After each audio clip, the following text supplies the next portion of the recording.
Is this thing on?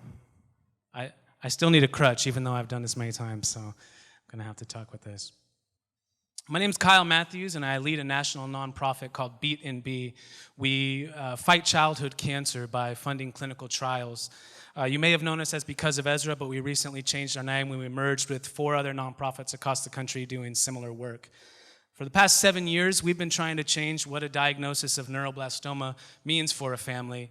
Historically, it's only had a 50 or 60% cure rate. We've assisted in the growth of, and we helped to fund a national consortium of hospitals, 25 strong, called the NMTRC. And last year, we launched a new trial called PEDS Plan, which is significant because it's the first time that genomics, or precision medicine, is being done in newly diagnosed childhood cancer patients. This is a shift in the way that we treat cancer. You see, cancer works because a group of cells are mutated and they keep duplicating, so you have a tumor that keeps growing when it shouldn't.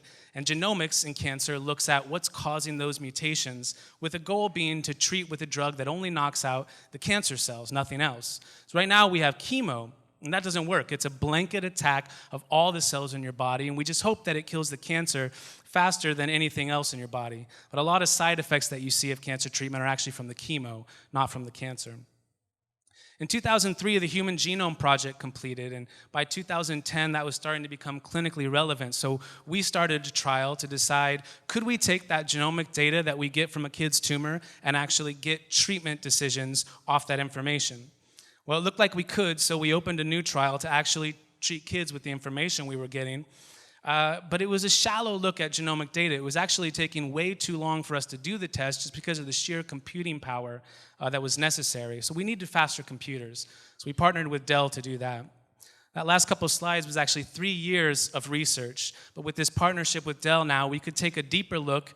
Even though we weren't really getting the highest level yet, we could take a sample of a kid's tumor, run it through some software, get treatment decisions, and then actually start treating that kid based on the information we were getting. But we really needed the deepest look at genomic data. And it just took too long when we started. It took 2 full months to do the full test. And when you've got 13 months of treatment, that's too long. So with the faster computers that Dell had put in there, we actually got that down from 2 months to 2 weeks. And then TGen, a company out in Arizona, also got a new certification that let us use some of their scans. So we started a new trial, now finally using the deepest look at genomics. This is a big deal. And we could use a model to choose already FDA-approved drugs to treat a kid based on the information from that kid's specific tumor. So maybe we're treating them with an Alzheimer's drug instead of a cancer drug, and their tumor's shrinking. All these trials were kids who had either relapsed or their cancer had never gone away. But we were really trying to treat newly diagnosed patients, and PEDS Plan, that trial I told you about, is actually the first one doing that. You may have heard of the Precision Medicine Initiative, which Obama and Vice President Biden are talking a lot.